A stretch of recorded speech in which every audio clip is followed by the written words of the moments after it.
कैसे भी सभी प्यारे प्यारे छात्रों। उम्मीद तो मैं ये करता हूँ कि तुम बहुत जबरदस्त हो रोजाना।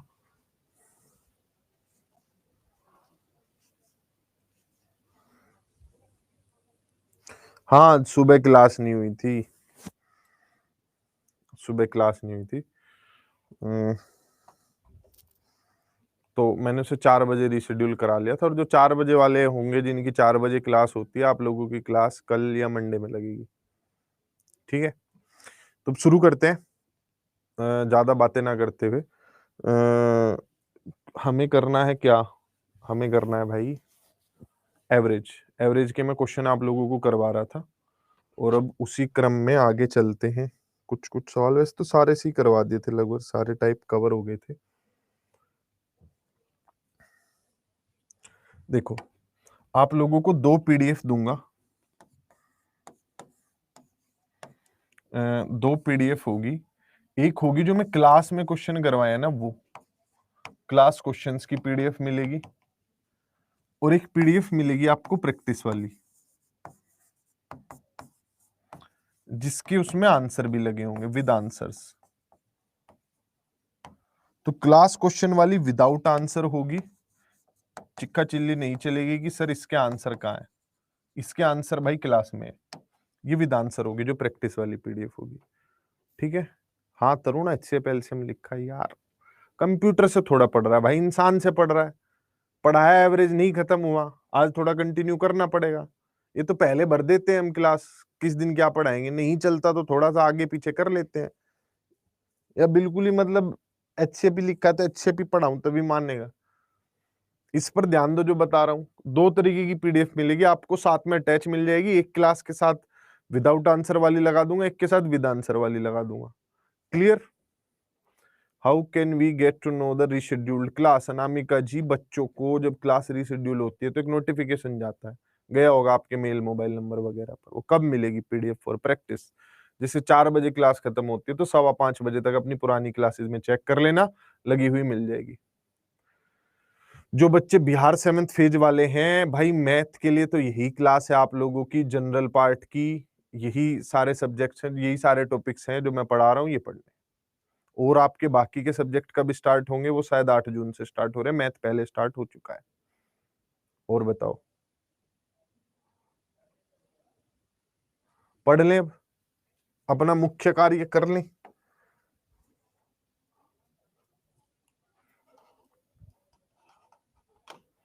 हाँ हाँ, D SSS यार तुमने तो खा लिया।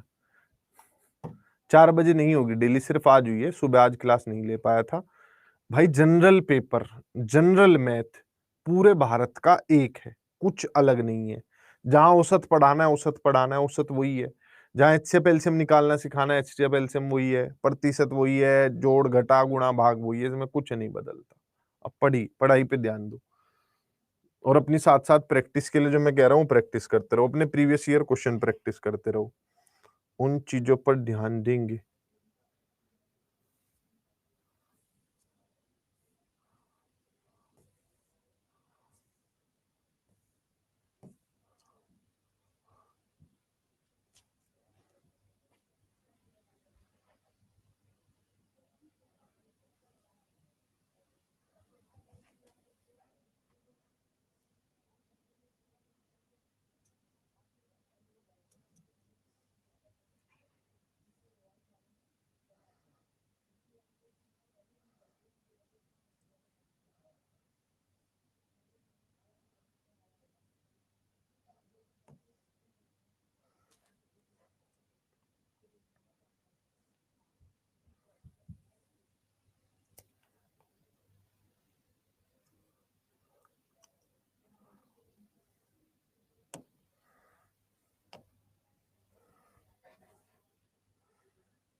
8 बजे वाली क्लास कंटिन्यू कर सकते हैं क्या सर? 4 नहीं स्वीति जी, ये वाली क्लास कंटिन्यू करो। मेंस के लिए संजीदा जी यही बैच करना है। जो मैं शाम में क्लास लेता हूँ 8 से 9, वो पेपर 1 की क्लास होती है। ठीक, जो पुनीत सोलंकी जी आप कह रहे हैं टीजीटी पीजीटी के लिए, टीजीटी पीजीटी का कल मैंने यूट्यूब पे भी बताया था। जो आपका 9-10th वाला पार्ट है, जो मैं एडवांस पढ़ाऊंगा, वो जनरल पार्ट के साथ साथ पैरेलल चढ़ेगा। जो बच्चे 9वीं 10वीं में गणित दे रहे हैं, मतलब टीजीटी मैथ्स दे रहे हैं, उन लोगों को जनरल मैथ्स भी पढ़ना है, अर्थमेटिक भी पढ़ना है, एडवांस भी पढ़ना है, जो जनरल मैथ का पार्ट है। लेकिन उसमें जैसे ट्रिग्नोमेट्री हुआ, कोऑर्डिनेट ज्योमेट्री हुआ, प्रोबेबिलिटी हुआ और आपका क्वाड्रेटिक इक्वेशन हुआ, ये सारे टॉपिक, पॉलिनोमियल्स हुए, लीनियर इक्वेशन इनटू वेरिएबल हुई, ये सारे टॉपिक आपके पैरेलली चढ़ेंगे। आपको जनरल मैथ आता है, जरूरत नहीं है तो मत देखना, वो वाले पार्ट पे फोकस करना जो आपके लिए ज्यादा जरूरी है। ठीक है, पूरा ऑब्वियसली कवर होगा और आधा पूरा कवर थोड़ा करवाएंगे। अब चलते हैं सवालों की तरफ। कल जब मैं आपको सवाल करवा रहा था, तो सवालों का एक टाइप आज हम शुरू करते हैं जिसमें कुछ संख्याएं औसत निकालने के बाद बदल जाती हैं।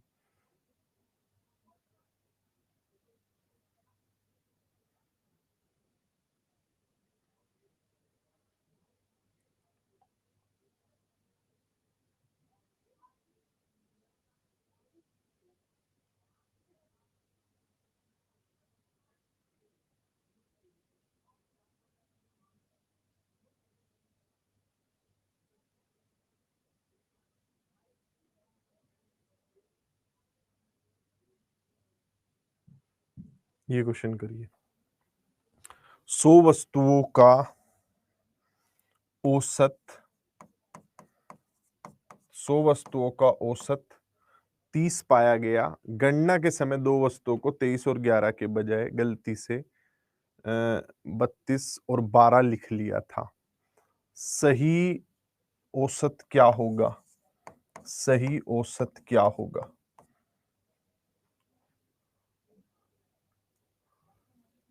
हाँ रजिया रुखसाना जी। 100 वस्तुओं का औसत 30 पाया गया। गणना के समय दो वस्तुओं को 23 और 11 के बजाय 32 और 12 के रूप में लिख लिया। तो सही औसत क्या होगा?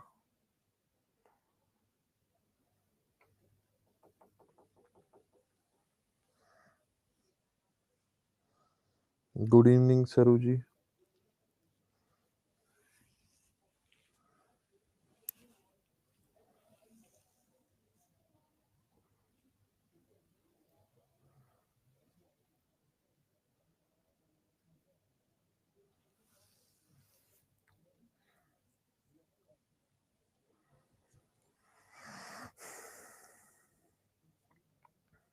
देखते हैं, आओ।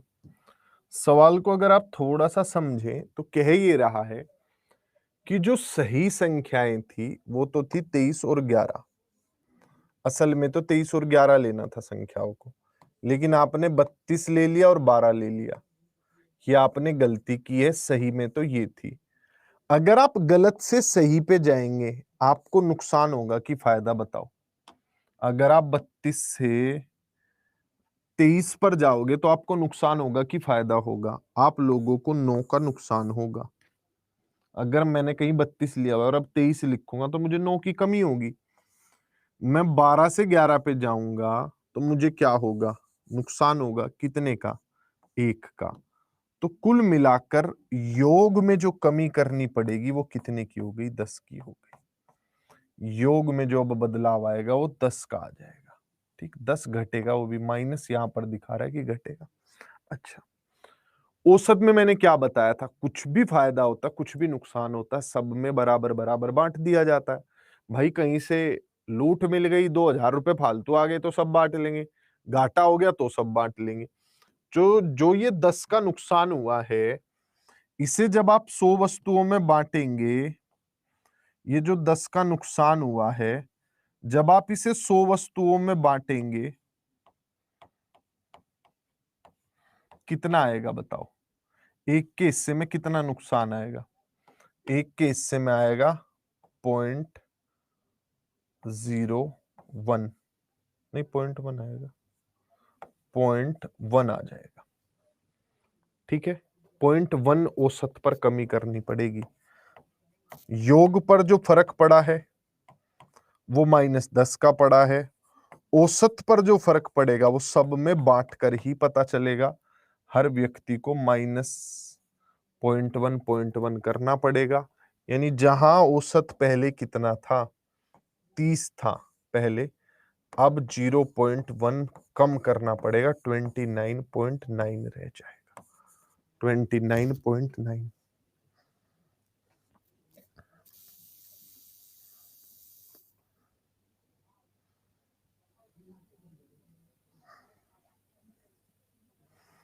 सौ वस्तुओं का औसत 30 पाया गया। यदि गणना के समय 2 वस्तु 23 और 11 थी और लिख 32 और 12 लिया आपने, तो गलत आ गया आपका आंसर। सही कैसे करेंगे? 32 और 12 से वापस सही पे चलिए, 23 11 पे। जब आप सही पे जाएंगे, इसके लिए 9 कम करना पड़ेगा, इसके लिए 1 कम करना पड़ेगा।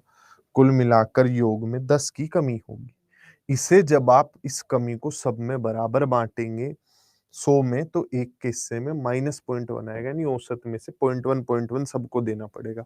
जब मैंने 10 लिया तो 100 संख्या सबसे 0.1 करके ले लूंगा, 10 मिल जाएगा मुझे वापस देने के लिए। 45 एक कक्षा के 30 छात्रों द्वारा प्राप्त किए गए औसत अंक हैं। 45 एक छात्रों द्वारा प्राप्त किए गए औसत अंक हैं। जांच करने पर 2 त्रुटि मिलती है। एक छात्र ने 45 अंक अधिक प्राप्त किए, जबकि अन्य ने 15 कम प्राप्त किए। जांच हम करने जाते हैं तो पता चलता है एक के तो 45 बढ़ गए और एक के 15 कम हो गए। कई बार जोड़ के देखने पे पता चलता है ना कि ओहो इसके तो गलत जुड़ गए, 2 बच्चों के गलत जुड़ गए आपसे नंबर। एक को 45 अधिक देने पड़ेंगे और एक के 15 कम करने पड़ेंगे। सही औसत क्या होगा?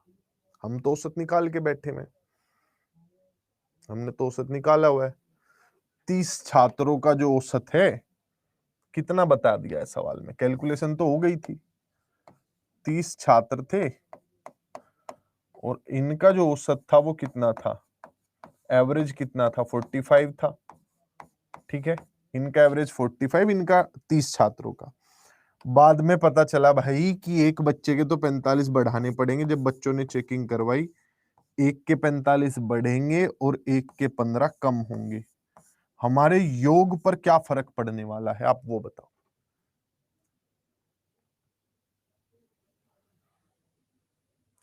योग पर क्या फर्क पड़ने वाला है?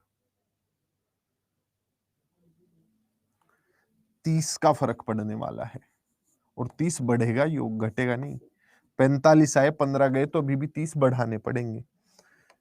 30 नंबर जो है, 30 अंक जो है हमें योग में बढ़ गए। अगर मुझे बदलाव औसत में देखना है तो मैं कैसे देखूंगा?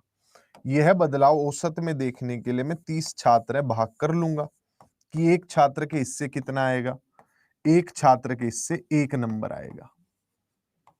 जो वो नंबर आए थे 30, उसमें से जब बांटने जाएंगे तो हर किसी को कितना मिलेगा, 1-1 मिलेगा। क्लियर? 1-1 अंक मिलेगा। तो पहला औसत आपका 45 था, 1 अंक और मिल जाने के बाद यह 46 हो जाएगा। सवाल आप लोगों की स्क्रीन पे है, किसी को कुछ भी कहना हो तो कह सकता है। राजिया रुखसाना जी कहती हैं 44 होगा रजिया जी। रजिया जी, पिछली बार हमें नुकसान हुआ था तो हमने माइनस किया था, अभी हम फायदा हो गया तो हमने जोड़ा है। ठीक है, आप कुछ लोग बैठे हुए हो, कोई चोरी करके ले जाएगा आपसे तो नुकसान होगा, कम करना पड़ेगा। कोई आपको दे जाएगा तो आपको फायदा होगा, बढ़ाना पड़ेगा। तो यहां पर फायदा हुआ है, एक को 45 अधिक मिले हैं, एक के 15 कम आए हैं। तो 45 अधिक 15 कम, अर्थात ओवरऑल चेंज जो है वो 30 का आएगा, +30 का आएगा जब नंबर में मैं चेंज करूंगा तो। ठीक, +30 का आया, 30 छात्रों में बांटा, +1 अंक मिल गया। इस सवाल में कई बार संख्या भी पूछी जा सकती है, मतलब ये वाला पार्ट जो है ये भी पूछा जा सकता है। इससे आप लोग कैसे करेंगे वो इस सवाल से समझिएगा, करिए। एक छात्र के अंकों को गलत तरीके से 75 के बजाय 85 के रूप में दर्ज किया गया था। मतलब हमने गलती की थी कि बच्चे के नंबर थे तो 75, 85 लिख दिए। चलो कर दी गलती। अब इसके कारण जो औसत है वो एक तिहाई बढ़ गया था। कक्षा में विद्यार्थियों की संख्या कितनी थी ये बताना है।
देखो, एक छात्र के अंकों को गलत तरीके से 75 के बजाय 85 के रूप में दर्ज किया गया था। इसके कारण वर्ग के औसत अंक एक तिहाई बढ़ गए।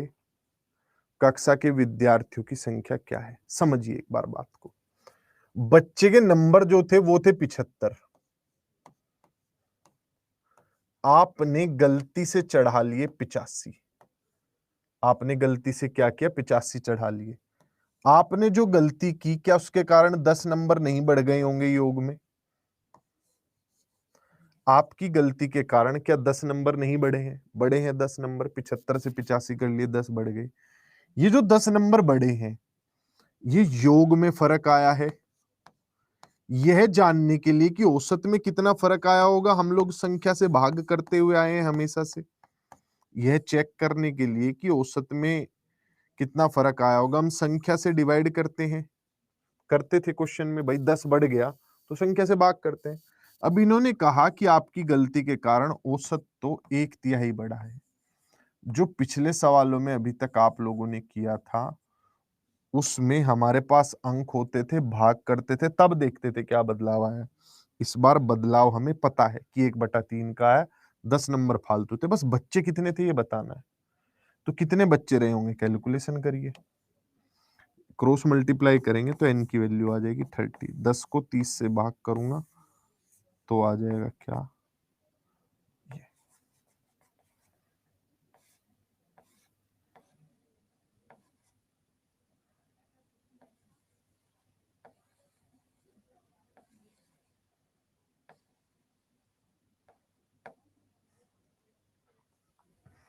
समझ गए भाई सभी लोग? 30 बच्चे हैं। जो 10 बड़े हैं, 30 बच्चे हैं, सभी को 1/3 1/3 मिल गए होंगे।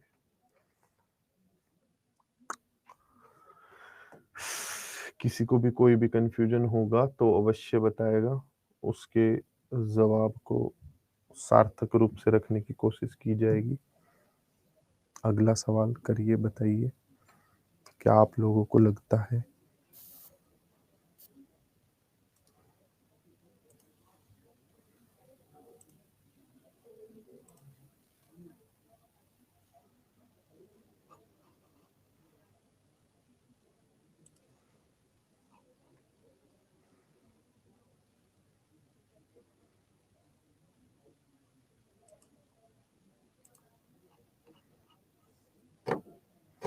बारह संख्याओं का औसत 24। यदि हर संख्या को 6 से गुणा कर दिया जाए तो क्या होगा?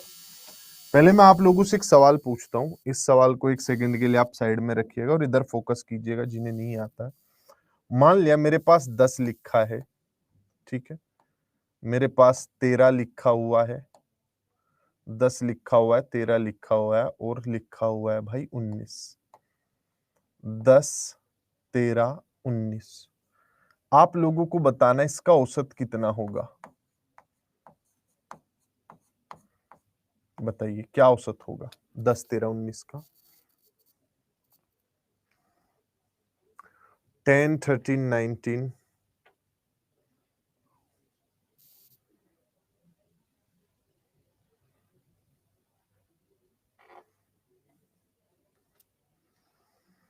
कमाल के खिलाड़ी हैं। एवरेज का चैप्टर खत्म होने को आ चुका है और इन्हें औसत निकालना नहीं आ रहा।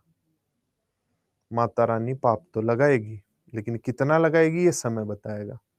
रजिया रुखसाना, जितेंद्र रावत, कविता वर्मा, दीप्ति सिंह, तरुण तिवारी और कुछ ऊपर चले गए। बहुत सारे खिलाड़ियों का आंसर आया है। बस पूछो मत क्या क्या आंसर है। अब आप लोग एक बार, स्वीति ने अपना नाम भी, मेरा भी ले दो सर। अरे मैंने पहले गलत वालों का नाम लिया है। ये सारे वो खिलाड़ी हैं जिनका एवरेज का चैप्टर खत्म होने को आया, लेकिन इनसे एवरेज नहीं निकल रहा। क्या होगा, गजब है भाई। 10, 13, 19 का अगर आप औसत निकालेंगे कितना आएगा? 10, 13 और 19 कितना होता है? 32 और 10, 42 को 3 से भाग करूंगा 14 आएगा। तो इनका औसत कितना है? 14 है। ठीक, निकल गया औसत, 14 आएगा। कुछ भी अपना लगे पड़े हैं, लगे पड़े हैं, शर्मा ही नहीं रहे। ये देखो दीप्ति सिंह 10 पॉइंट्स। बस अब हाथ जुड़वा लो मेरे से और ना इस सवाल की जान लो। 10.6 भी औसत आया है। सर ये रूल नहीं लगेगा? कौन से वाला रूल लगाना है तुम्हें? मैं तो ये सवाल दिया है तुम्हें 10, 13, 19 और इनका औसत निकालने के लिए कहा है। कौन कौन से रूल लगा दिए तुम सबने?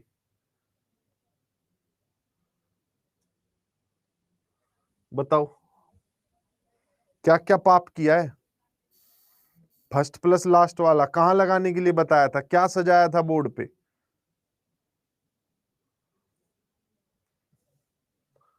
बताओ फर्स्ट प्लस लास्ट वाला किस चीज के लिए पढ़ाया था, क्यों पढ़ाया था, कितने बच्चों को याद है?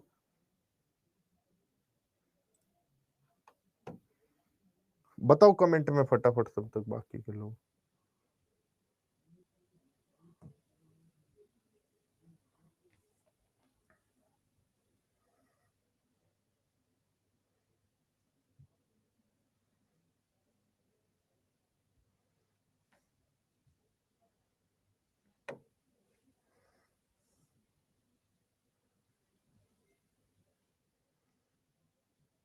हम्म जब संख्या 4, 6, 8 नहीं हो, जब संख्या क्या हो, किसी को भी नहीं पता। जब संख्याएं समांतर श्रेणी वाली हो। क्लास रोजाना सुबह 10 से 11 चलती है। आज सुबह नहीं ले पाया था, इसलिए अभी ले रहा हूं। तो भाई संख्याएं जब समान अंतर श्रेणी में हो, तब पहली और अंतिम संख्या का आधा कर देते हैं। जो बीच में लिखा होता है वो औसत होता है। अर्थमेटिक प्रोग्रेशन यानी एपी होनी चाहिए उसके लिए। अब आ जाओ इस सवाल पे। 10, 13, 19, इसमें अगर मैं दो जोड़ दूं, इसमें अगर मैं दो जोड़ दूं और इसमें अगर मैं दो जोड़ दूं, तीनों संख्याओं में दो दो जोड़ दूं, तो 12, 15 और 21 बन जाएंगी। अब क्या औसत होगा? निकालो फटाफट। तुम्हें औसत निकालना नहीं आता, क्या निकालोगे? मैं ही निकाल देता हूँ। तुम कहाँ इस उम्र में औसत निकालोगे? 12, 15, 27 और 21 कितना होगा? 48 होगा। 48 को 3 से भाग करूंगा, कितना आएगा? 16 आएगा। पहले औसत 14 था, अब 16 आ गया। चलो एक काम करते हैं, इन सभी संख्याओं में से हम 3 घटा देते हैं। इन सभी संख्याओं में से 3 3 माइनस करके लिखता हूं। 7, 10 और 16। क्या औसत आएगा 7, 10, 16 का? अब तुम फिर इस उम्र में कहाँ कैलकुलेशन करोगे? मैं कर देता हूँ। 10 और 7, 17 और 16, 33। 33 में से 3 गया, कितना आ गया? 11 आ गया। एक काम करते हैं, इन सभी संख्याओं को गुणा कर देते हैं 2 से। 2 से गुणा कर देते हैं। 20, 26, 38। ठीक है, अब तुम फिर कहाँ इस उम्र में ढूंढते फिरोगे क्या आएगा क्या नहीं आएगा? मैं ही जोड़ लेता हूँ। 26 और 20, 46 और 38, 84। 84 को अगर 3 से भाग करेंगे तो कितना आएगा? 28 या 84 होता है, 28 आ जाएगा। ये जो मैंने यहां पर लिखा है साइड में, इससे क्या ऑब्जर्वेशन बनी है तुम लोगों की? क्या चीज समझ आई है? अगर मैंने सभी संख्याओं में दो दो जोड़ा है तो मेरे औसत में भी कितना जुड़ गया? 2 जुड़ गया है। ठीक है, अगर मैंने सभी संख्याओं से 3-3 माइनस किया है तो मेरे औसत से भी 3 माइनस हो गया है। अगर मैंने सभी संख्याओं को 2 से गुणा कर दिया है तो मेरी औसत में भी 2 से गुणा हो गई है। औसत क्या होता है? सभी संख्याओं का मिला-जुला रूप होता है। अब उन सभी संख्याओं में अगर मैं जाके कुछ बदलाव कर दूं, सबसे 1-1 ले लूं, सबको 2-2 दे दूं, सब में 3-3 की गुणा कर दूं, सबको 3-3 से भाग कर दूं, तो सेम प्रभाव मेरे औसत पर भी आएगा। यानी इस सवाल में जैसे मैंने प्रत्येक संख्या को 6 से गुणा किया है, तो जो मेरा औसत है वो भी 6 से गुणा होगा। उसमें भी 6 की गुणा होगी। औसत 24 था तो उसमें भी 6 की गुणा हो जाएगी, क्योंकि सभी संख्याएं पहले के मुकाबले अब 6-6 गुणा हो गई हैं। 144 आ जाएगा। ठीक है, क्लियर है? ये उसका बेसिक लिखा हुआ साइड में।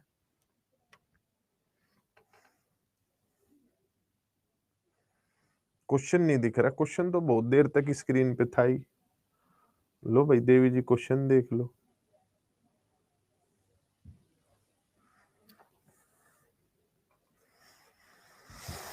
बारह संख्याओं का औसत 24 है। प्रत्येक संख्या को यदि 6 से गुणा किया जाए तो क्या होगा? क्लियर है भाई? तो ये कॉन्सेप्ट है, हमेशा के लिए अपने माइंड में रख लीजिए आप सभी लोग। फिर मिलेंगे किसी और सवाल को समझाते हुए, घुमाते हुए, फिराते हुए। अब मेरे हिसाब से बेसिक टाइप तो कुछ कोई बचता नहीं है ऐसा कि जो मूल रूप से मैंने आपको ना करवाया हो। हमने सारे बेसिक टाइप के क्वेश्चन कर लिए हैं। ठीक है, बस अब आज की क्लास है तो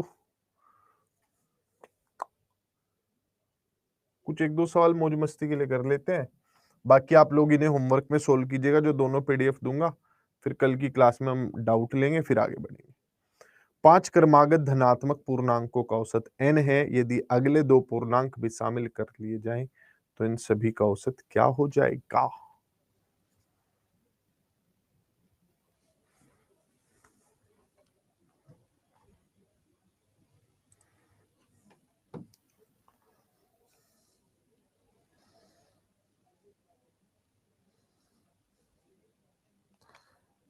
जब भी नया फोन लेने का मन करे क्या किया करो? फोन पे कवर चढ़ा लिया करो। तो जब मैं कवर चढ़ा लेता हूँ ना, नया कवर, तो मुझे लगता है नया फोन है। भाई वाह, मैं तो अमीर हो गया हूँ। जब फिर नया फोन लेने का मन करे तो कुछ दिन फिर कवर उतार लो, फिर लगता है नया फोन है, भाई चमक रहा है, भाई वाह क्या ही चाहिए आदमी को। तो कवर लगाते रहो, हटाते रहो। इस प्रक्रिया से आप लोगों को कवर लेने की जरूरत ही नहीं पड़ेगी।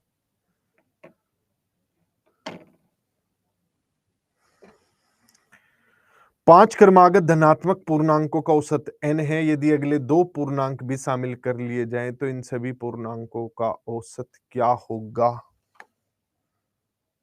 पांच क्रमागत धनात्मक पूर्णांकों का औसत n है। जी 1 2 3 4 5 कहाँ गए ये? ज्यादा हो जाएंगे, ज्यादा दूर तक चले गए।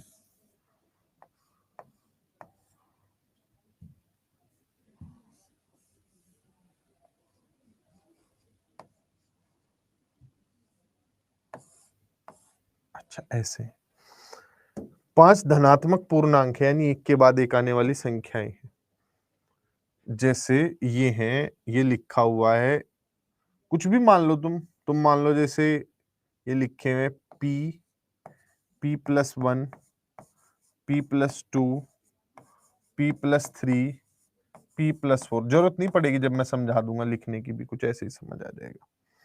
अब सवाल में कहा गया कि आप एक काम करो मास्टर जी, इनका दो संख्याएं और शामिल कर लो इनमें, मतलब इनसे आगे की दो दो संख्या और शामिल कर लो, दो इंटीजर और ले लो, एक तो ये और एक ये ले लो। यानी कौन कौन से वाले ले लूं मैं ले लेता हूं p+5 और p+6 ले लेता हूं।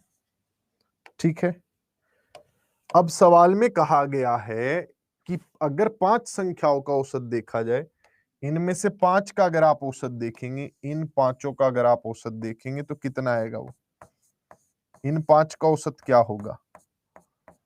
p+2 होगा। इनका औसत क्या होगा p+2, जिसे आप n मान लो, कुछ भी मान लो, हमें क्या फर्क पड़ता है। अब सवाल में कहते हैं अगर सबका ही औसत ले लें, मतलब जितनी है उन सब के सब का औसत ले लें, इन सभी का औसत ले लूं, इन सब का औसत क्या होगा भाई,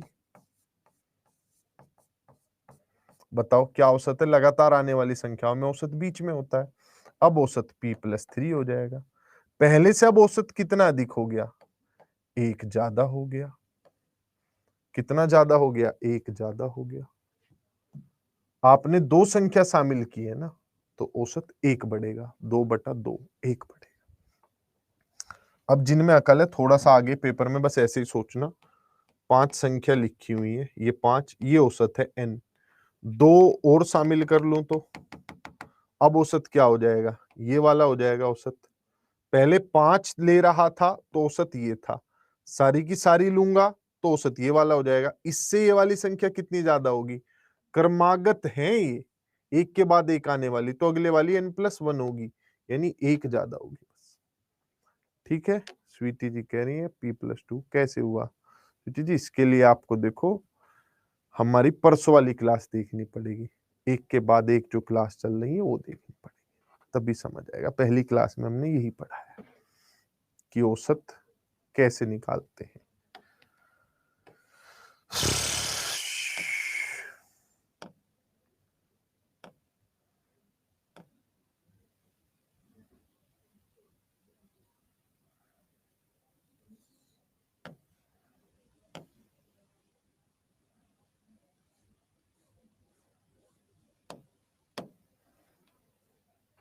कुछ सवाल वैसे ही कर लेते हैं आनंद हेतु।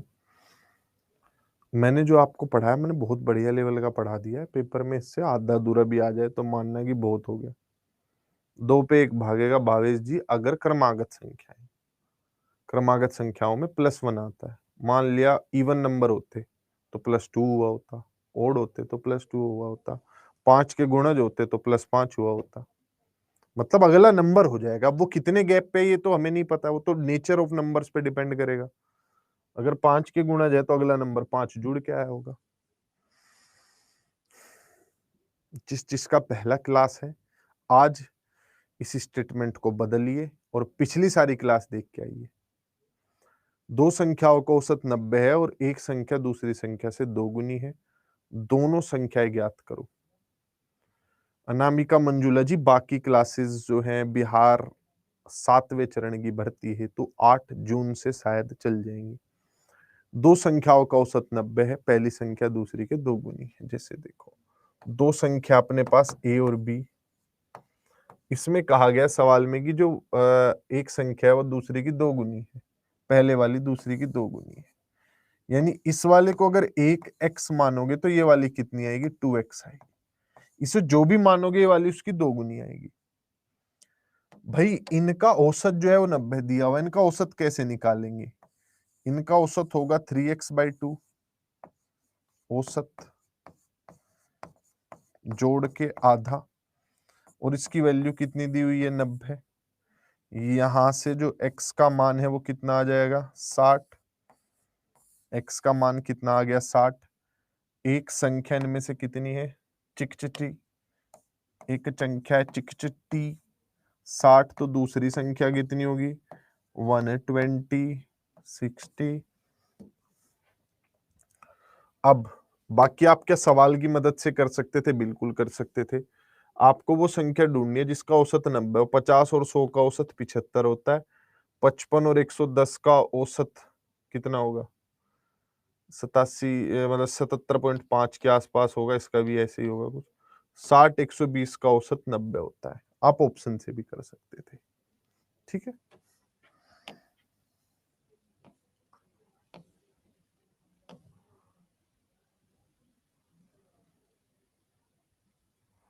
एक रोचक सा सवाल करते हैं।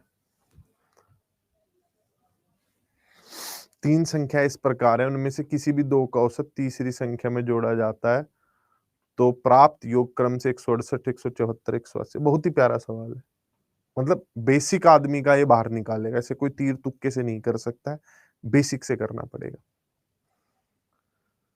तीन संख्याएं इस प्रकार हैं, किन्हीं भी दो का औसत आप जोड़ेंगे तो तीसरी में 168, 174, 180 मिलेगा। Good evening Neha ji.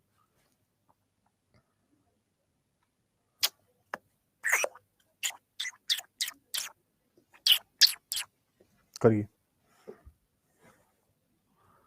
अच्छा, आप में से जो लोग पटना के रहने वाले हैं, हम लोग एक सेमिनार कर रहे हैं जिसमें पटना आ रही हैं शनिवार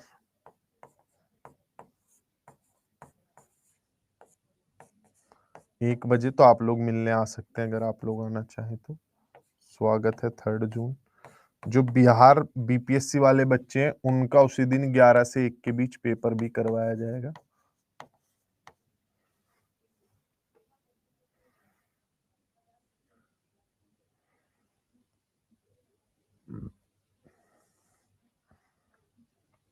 नहीं यार, हिम्मत का काम करके आई हो तुम तो।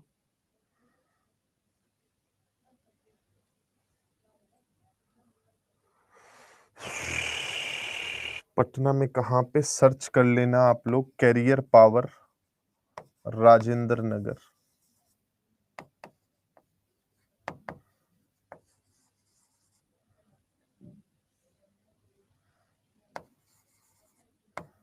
कैरियर पावर राजेंद्र नगर में ब्रांच है हमारी। बड़ौत कब आओगे? आता ही रहता हूँ बड़ौत तो मैं।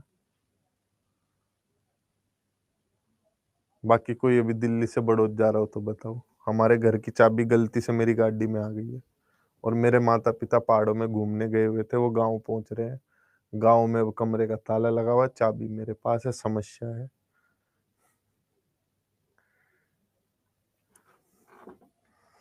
देहरादून से ही होते हुए वो लोग आ रहे हैं। देहरादून, बस देहरादून ही आ रहा हूँ। घूमने निकल लेते, पढ़ाएंगे तो क्या। अब सवाल समझो भाई, सवाल बहुत ही खतरनाक है अपने आप में। ये तीन संख्या इस प्रकार है कि आप, जैसे ये 3 नंबर है, बहुत ही प्यारा सवाल है, जब तक आदमी का बेसिक मजबूत नहीं होगा ऐसे कर ही नहीं सकता है। उनमें से कोई भी दो का औसत लो आप। औसत कैसे लोगे? जोड़ के आधा करोगे। किसी भी दो का औसत ले लिया मैंने, दो का औसत a प्लस बी का आधा, तीसरी संख्या में जब जोड़ेंगे, ठीक है, रिकॉर्डेड कर दीजिए लास्ट वाली क्लास, मतलब ताक्षी जी रिकॉर्डेड करते हैं, सब रिकॉर्डेड ही है। a प्लस बी का आधा जब आप तीसरी संख्या में जोड़ेंगे तो आपको क्या मिलेगा? 168। इनमें से कोई भी दो नंबर आप उठा लो, जैसे मैंने ए बी का औसत लिया, अगर मैं बी और सी का एवरेज लेता हूं और उसका आधा अगर मैं पहले वाले में जोड़ता हूं तो 174, और अगर मैं ऐसे ही ए और सी को लेता हूं और उसका आधा अगर मैं बी में जोड़ता हूं तो मुझे मिलता है 180। ये कहा हुआ है क्वेश्चन में। मुझे इन तीनों का एवरेज बताना है। बताओ अब क्या करना चाहिए आप लोगों के हिसाब से।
क्लास चल रही है मैडम,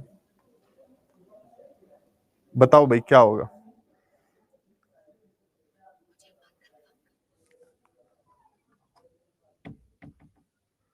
एबीसी की वैल्यू फाइंड करेंगे, अच्छा, और क्या कर सकते हैं? वो तो कर ही लोगे तुम लोग। देखो, अगर आप इन तीनों, जैसे मैं इन तीनों को सोल्व करके क्या क्या लिख सकता हूं, मैं इसे सोल्व करके लिख सकता हूं, अगर 2 की इधर मल्टीप्लाई करूं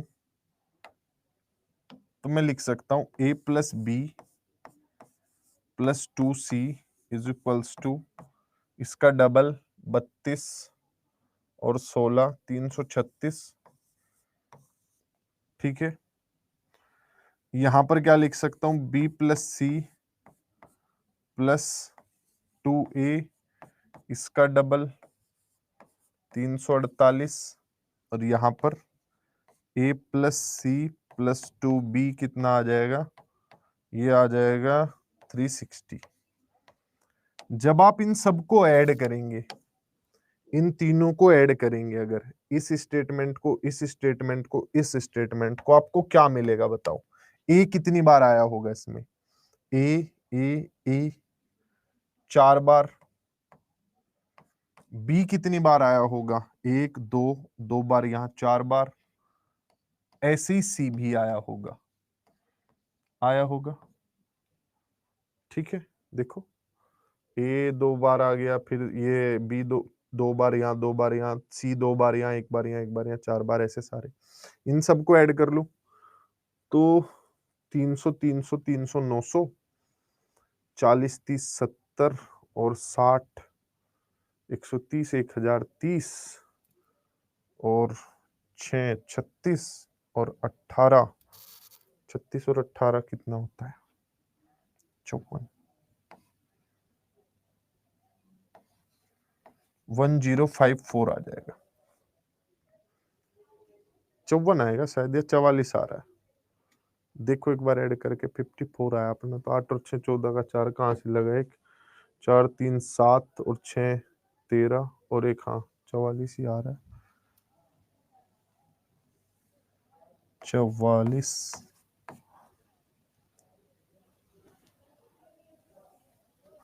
44 ही आ रहा है। ठीक है, आपको फाइंड करना है इनका औसत। औसत कैसे निकलता है, औसत के लिए आपको चाहिए a plus B plus C by 3 चाहिए, ये चाहिए। तो आप 1044 को 3 4 से तो भाग करेंगे ही करेंगे, साथ में 3 से भी भाग करेंगे, मतलब आपको 12 से भाग करना है इसे। 1044 को आपको 12 से भाग करना है।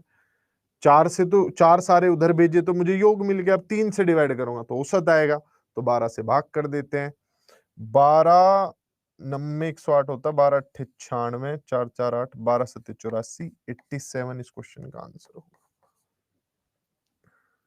अच्छा, अब आप लोग पूछेंगे कि सर पेपर में आ जाए तो क्या करेंगे, कुछ नहीं कर सकते, यही करना है। और क्या कर सकता है पेपर में अगर कैंडिडेट फंस ही जाए, हर सवाल कुछ ना कुछ अपनी एक कमी छोड़कर जाता है। इसकी कमी है इसका इकाई का अंक। मतलब आप इस सवाल को, मैं हमेशा कहता हूं अगर इकाई के अंक अलग हैं तो सवाल को मान लो एक ही अंक का सवाल है वो, इस सवाल को आप एक ही अंक का मान लो, सिर्फ आपको एक अंक दिखना चाहिए। कैसे, अब आप सोचो, ये बीच वाला भी गायब भी कर देता हूं, बस आप ध्यान रखना मैंने क्या क्या किया था। हम मान लेते हैं इसमें 8 है, 4 है, 0 है लास्ट में, ठीक। अब आप सोचिए ये जब 2 उधर जाके मल्टीप्लाई होगा कितना आएगा, 6 आ गया 6। ये 2 उधर जाके मल्टीप्लाई होगा 8, ये 2 उधर जाके मल्टीप्लाई होगा 0। 6 8 0 मिलकर कितना बनेगा, 4 बनेगा। इधर वाले सारे नंबरों को जब मैं जोड़ूंगा तो सब 4 4 बार आएंगे, यानी 4ABC मिल गया मुझे, मिल गया 4ABC। ठीक है, उधर 4 आएगा, इधर 4ABC मिल गया। अब आगे क्या कर सकते हैं, 4 को उधर भेजेंगे, ठीक इसके नीचे, और 3 से भी डिवाइड करेंगे, 4 से भी डिवाइड करेंगे, 3 से भी, 4 से डिवाइड होके 1 आ गया। 3 के पहाड़े में 1 कब आता है, सत्ते पे आता है, 3 सत्ते 21 होता है। अगर यहाँ ऊपर 4 होता है इकाई के अंक में, 4 तिया 12 का 2, 2 से मैं 4 को कितने पे काट सकता हूँ, 7 पे। ठीक है, 2 सत्ते 14 होता है। तो सिर्फ एक अंक मान के सोल्व कर सकते हैं, या कोई भी ऐसे नंबर मान लो जिनके एंड में 8 4 0 आता हो, 18 14 0 मान लो इन्हें, 8 4 0 भी मान लो, कोई दिक्कत वाली बात है नहीं। ठीक है, तो आप सिर्फ इकाई के अंक को मान के उन सवालों को हल कर लिया करो जिनमें ऐसे हो। अब कल मैं पीडीएफ अटैच कर दूंगा, जरूर उसे करके आइएगा। 2 पीडीएफ होंगे, एक प्रैक्टिस वाली है, एक क्लास के क्वेश्चंस वाली है। क्लास के क्वेश्चंस वही करिएगा इस सीट से जो मैंने करवाए हैं, जो इधर-उधर के क्वेश्चन है मैंने छोड़ दिए क्योंकि तुम्हारे लेवल से बहुत ज्यादा बाहर थे। और साथ में जो प्रैक्टिस सीट है वो जहां तक जितनी तुमसे सोल्व हो उसके डाउट पूछ लेना मेरे से कल की क्लास में। ठीक है, बाय बाय, टेक केयर। जाते समय एक फीडबैक फॉर्म आएगा, भर देना भाई।